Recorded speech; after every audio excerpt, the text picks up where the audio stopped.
Bonjour et bienvenue dans Métamorphose, le podcast qui éveille la conscience. Chaque lundi, dès 7h, nous partons à la découverte d'une personnalité lumineuse et qui porte une voix d'éveil des consciences. Je suis Anne Guéquière, fondatrice du magazine Féminin Bio, auteure et éditrice de projets engagés pour un nouveau monde. Dans ce podcast, j'explorerai les thèmes qui m'enchantent et me font cheminer depuis plus de 20 ans autour d'une vision holistique de l'harmonie du cœur, du corps et de l'esprit, en espérant que ces thèmes sauront vous inspirer vous aussi. Retrouvez toute l'actu de Métamorphose sur fémininbio.com et des surprises à gagner sur mon Instagram Métamorphose Podcast. Ce podcast a été réalisé grâce au soutien de l'entreprise familiale Léa Nature, engagée de nature, un fabricant français de produits bio et naturels depuis 26 ans. Partenaire officiel de la saison 1 de Métamorphose, merci infiniment à eux. Écoutez maintenant le tome 2 d'une trilogie sur le thème de la bonne santé intestinale avec le docteur Bruno Donatini, médecin gastro-entérologue, hépatologue, cancérologue, spécialiste en immunologie et ostéopathe.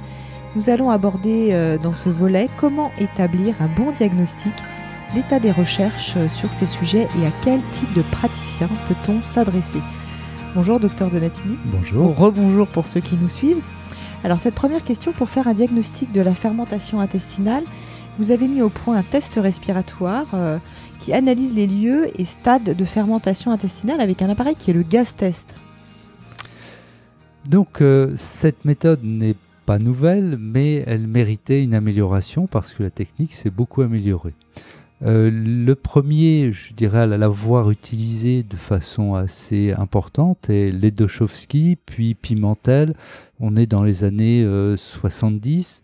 Mais ce sont des appareils extrêmement lourds avec des spectrométries, des contraintes importantes de recueil du gaz. Désormais, nous pouvons utiliser un appareil très simple en ambulatoire qui va doser au moins 6 gaz et plusieurs composés organiques volatiles et arrive sur le marché dans quelques mois des appareils beaucoup plus performants qui vont doser non pas le millionième de particules mais le milliardième de particules et 120 gaz différents. Donc les publications sont foison désormais pour indiquer que non seulement on va pouvoir évaluer la flore digestive, mais le retentissement de la flore avec des micro-découpages de tissus. On sait que certaines pathologies, dont certains cancers, sont rattachés à des bactéries.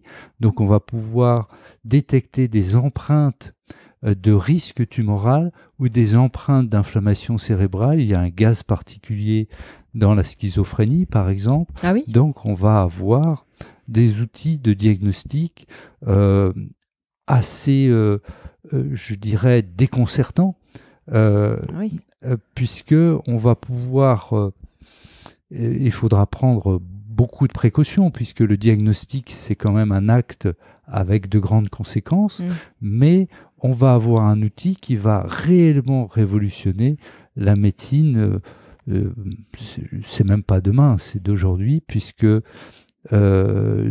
certains gestes agressifs, on peut penser à des biopsies ou à des endoscopies, vont être caduques parce qu'on va annoncer quelque chose qui sera peut-être plus précis et qui, associé à une prise de sang, nous dira « vous avez probablement ça » et on va aller traiter de telle façon et voir l'évolution. Donc, nous avons des tests qui vont devenir de véritables révolutions.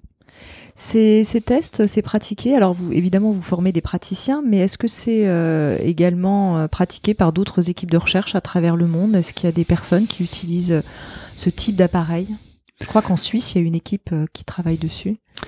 De très nombreux hôpitaux sont équipés de détecteurs, donc hôpitaux, cliniques, c'est répandu de par le monde en fait, mais ça va s'appuyer sur des spectrophotomètres. On va avoir des petits appareils qui vont être disponibles, mais ça va être sur un gaz, comme l'hydrogène par exemple, ou l'hydrogène sulfureux.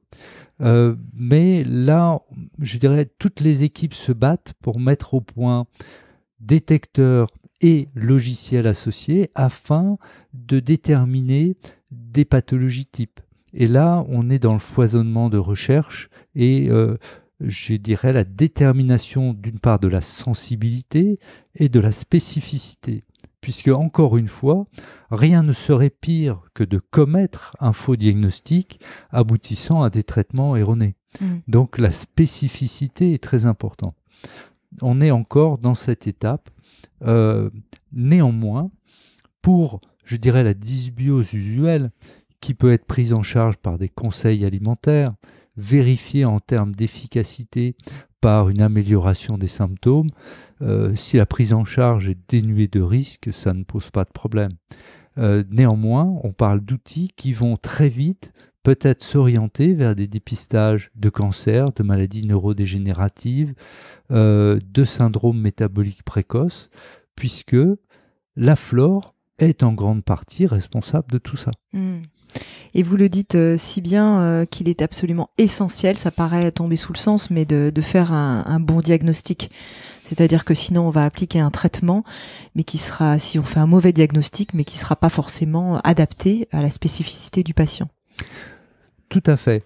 Donc, le premier conseil, bien sûr, quand on veut s'orienter vers une détection d'une dysbiose, d'un SIBO, que l'on souffre de problèmes digestifs ou inflammatoires ou anxieux ou de maladies auto-immunes, donc il est légitime d'aller chercher conseil auprès de son médecin, bien entendu, ou auprès de quelqu'un qui est capable, qui est outillé pour réaliser le test respiratoire, mais il faut également que cette personne ait été formée. Et l'idée principale de la formation, c'est faites un diagnostic, soyez précis par rapport à la dysbiose, essayez de ne pas regarder le patient que sous cet angle-là, mais regardez si l'immunité est bonne. Y a-t-il un terrain viral? C'est très important, ce terrain viral. Est-ce que le nerf vague a déjà été endommagé? Est-il en hyper, en hypo? Est-ce plutôt le nerf vague gauche, le nerf vague droit?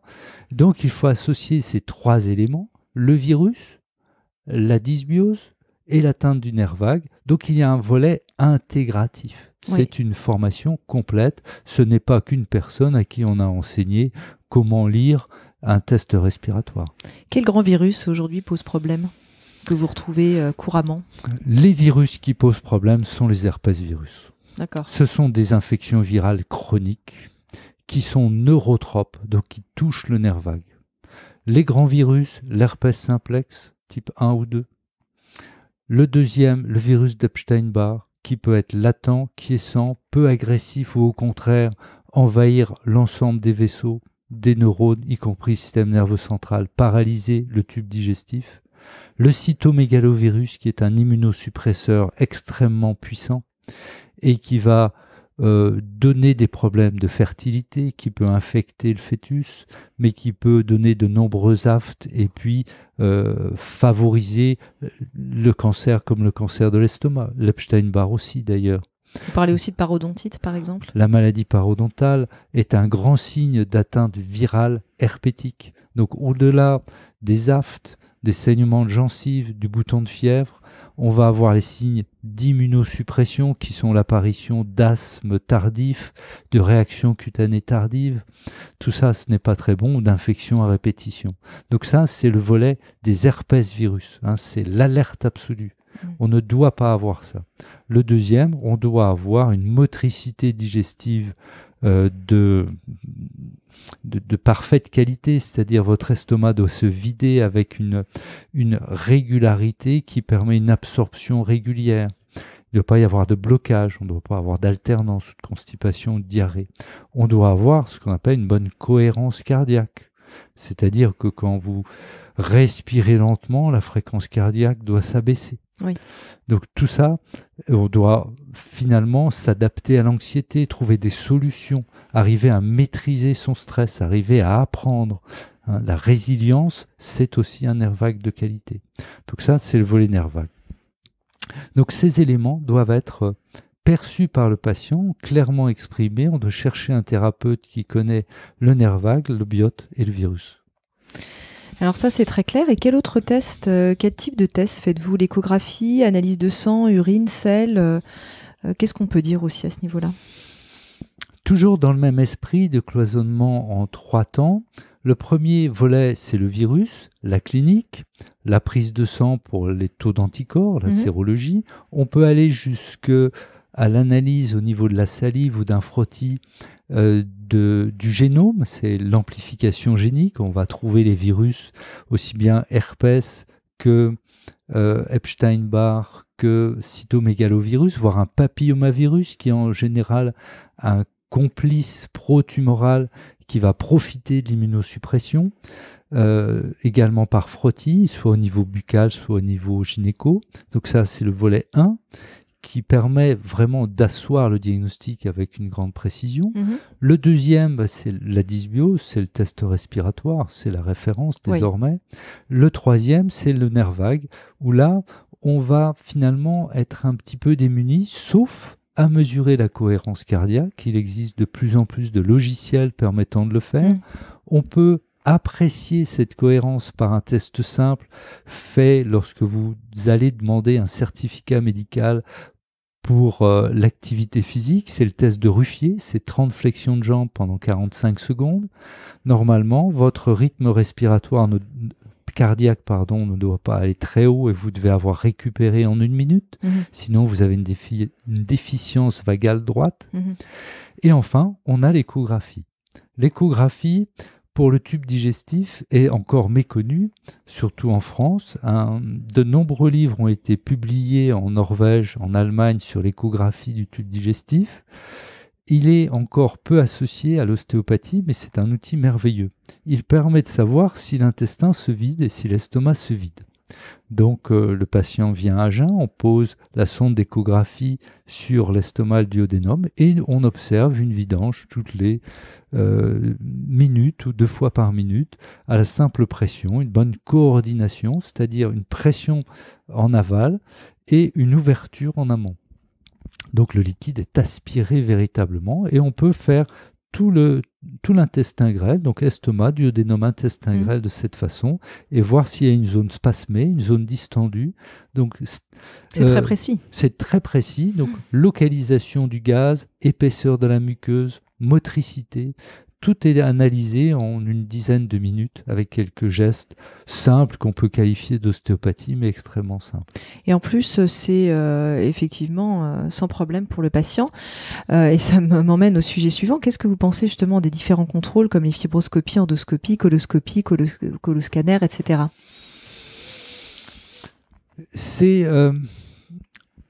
en effet... Je dirais toujours difficile de porter un jugement sur quelque chose qui est fait en masse, et je dirais par décision ou par habitude administrative ou sociale. Le cancer de l'estomac est en régression, le cancer du côlon aurait plutôt tendance à être stable, voire à diminuer légèrement, et c'est l'objectif essentiel des fibroscopies, des coloscopies. C'est dépistage du risque tumoral. Il a surtout sa pertinence pour le côlon. Donc ce dépistage ne doit pas être critiqué, le cancer du côlon est fréquent et il est évitable.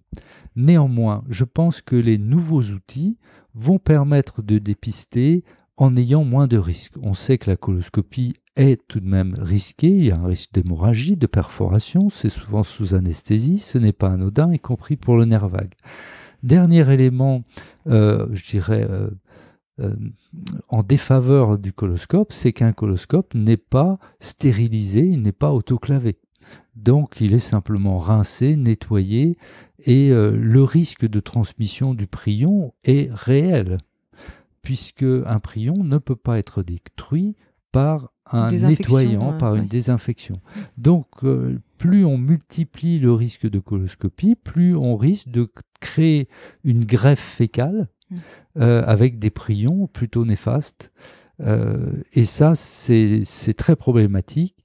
Je pense que notre société ira vers des gestes moins traumatiques pour le dépistage et gardera ces gestes que pour le traitement lorsque le polype sera identifié ou presque sûr. Oui, moins invasif. Le test respiratoire va sélectionner les patients à risque. On sait déjà que le risque de cancer du côlon rattaché au polype dépend d'une bactérie buccale qui s'appelle Fusobacterium nucleatum. Cette bactérie est associée à la maladie parodontale, elle est associée à un microbiote particulier qui est Prevotella. Donc la personne à risque a un certain type de gaz, très souvent une maladie parodontale, une atteinte du nerf vague avec un petit reflux, puisque le duodénum ne marche plus quand Fusobacterium peut atteindre le côlon.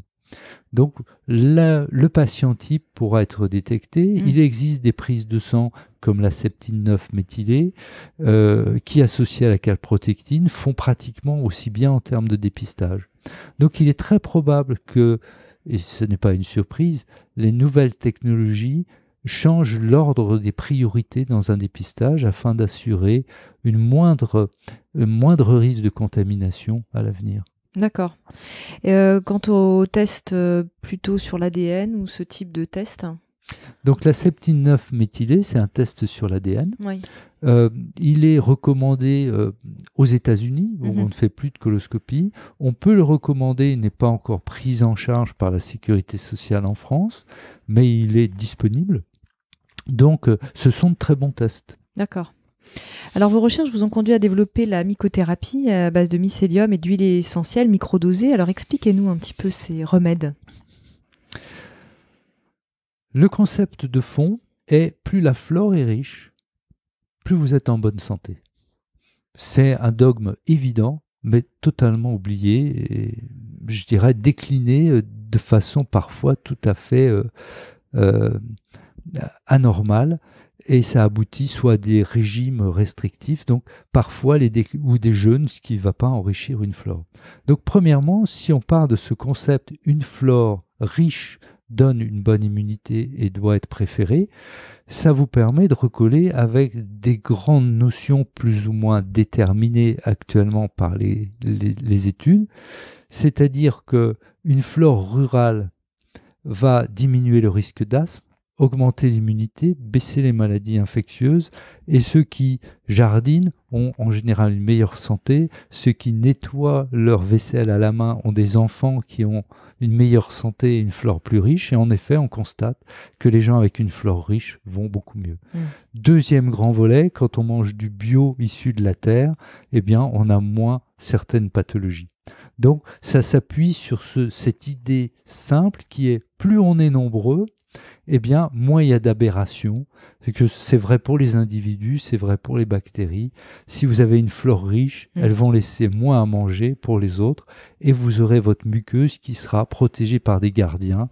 Vous aurez un taux d'anticorps élevé, vous aurez une imperméabilité et vous n'aurez pas de méchante qui vous découpe, capable de pénétrer cette armée de gentils. Ça tombe sous le sens quand on vous écoute. C'est du bon sens. Donc une flore riche vous protège. Donc premièrement, pas d'antibiothérapie inutile. Paix à l'hélicobactère, peu agressif, non accompagné d'herpès virus. On ne tue pas pour le plaisir de tuer avec des antibiotiques non spécifiques. Donc ça, c'est-à-dire à large spectre. Voilà.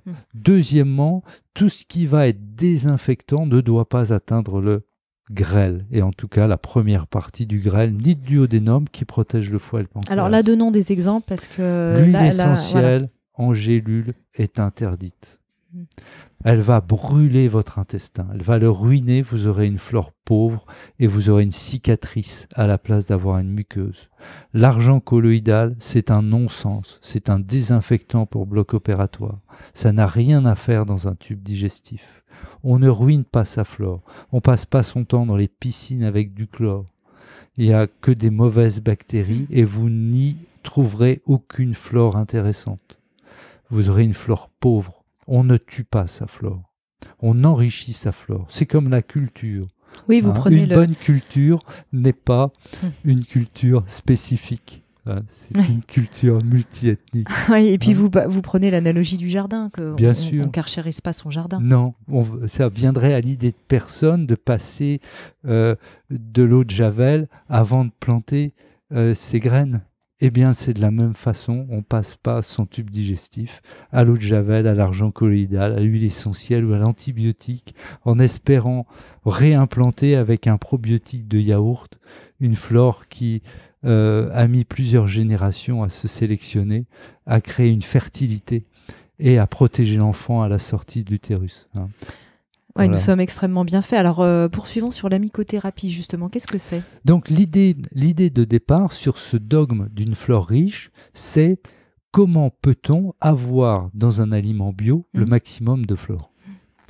Et donc le maximum de flore, c'est une écorce sur laquelle a poussé du mycélium et dans lequel on a des endobiotes. On ne peut pas faire mieux.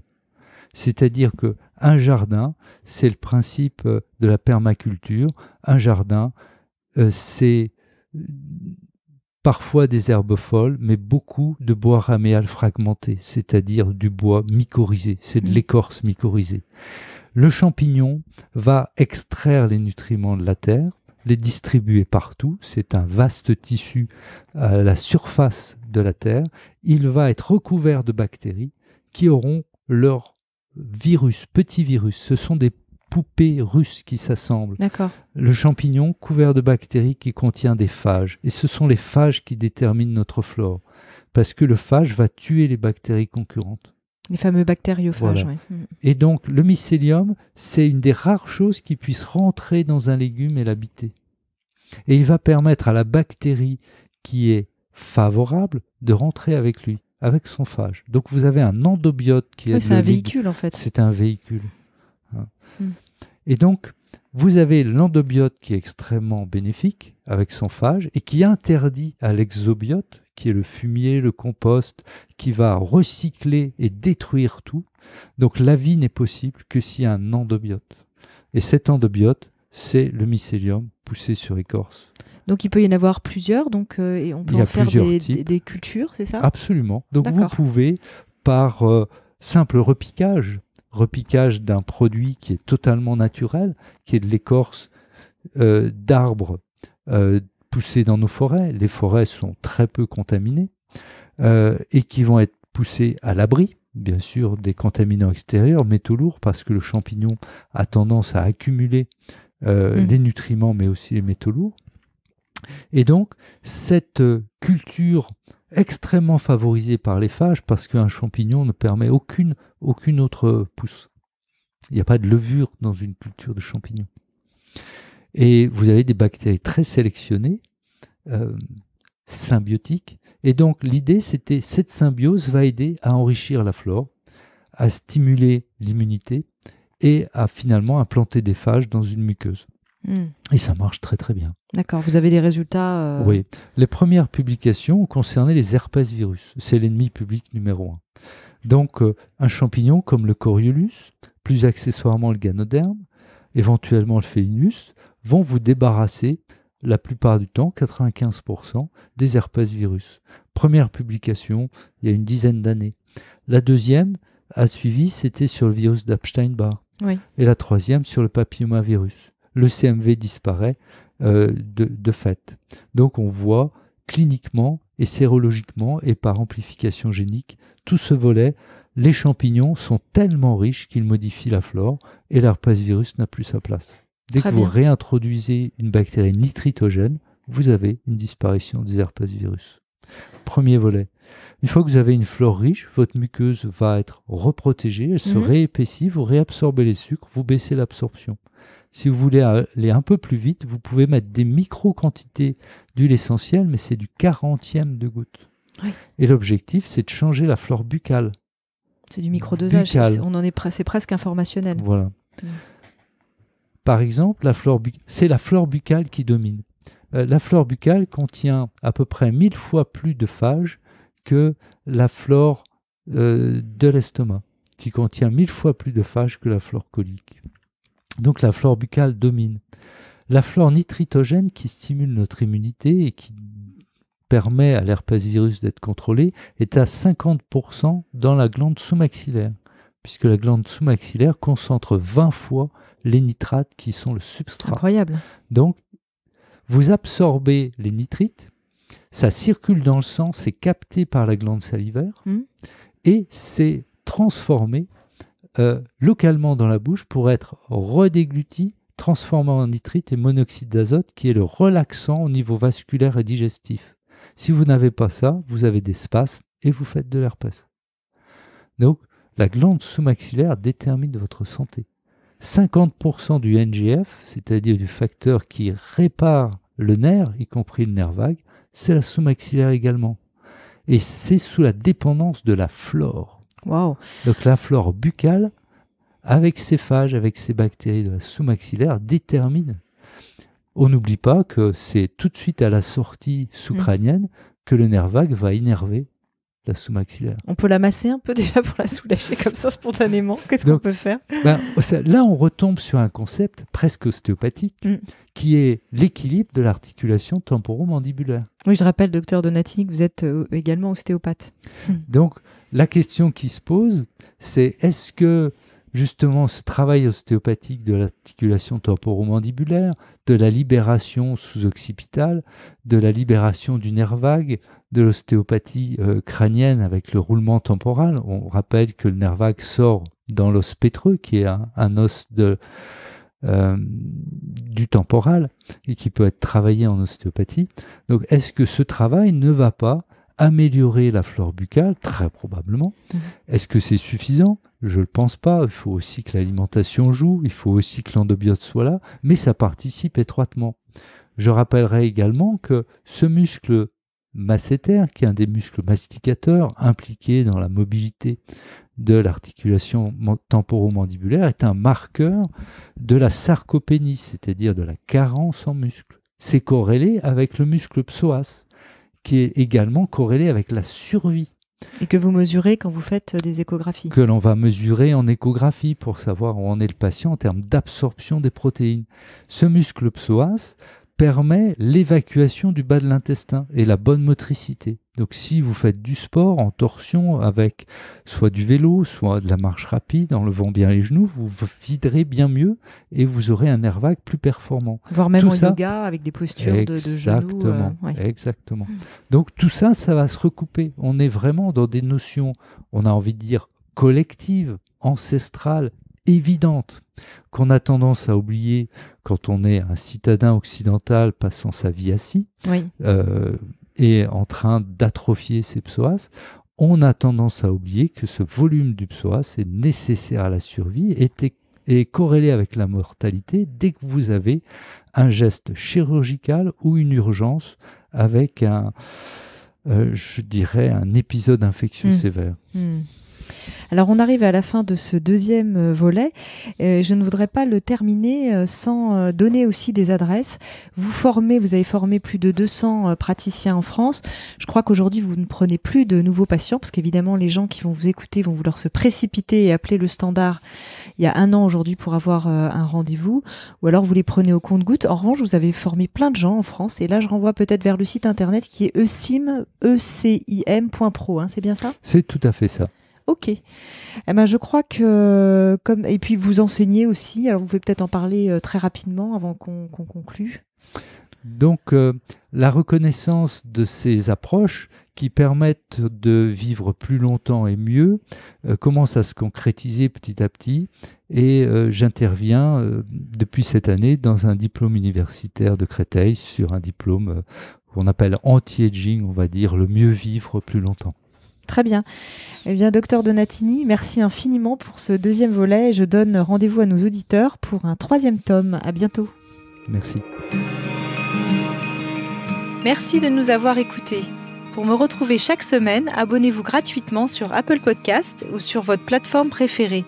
Si vous aimez le podcast Métamorphose, n'hésitez pas à le soutenir pour favoriser sa diffusion en lui donnant 5 étoiles. Et découvrez en avant-première la personnalité de la semaine sur Instagram à l'adresse Métamorphose Podcast. Merci encore infiniment à notre cher partenaire officiel, Léa Nature, engagé de nature, et premier fabricant français indépendant de produits bio et naturels, dont ces marques bio reversent 1% de leur chiffre d'affaires pour la planète.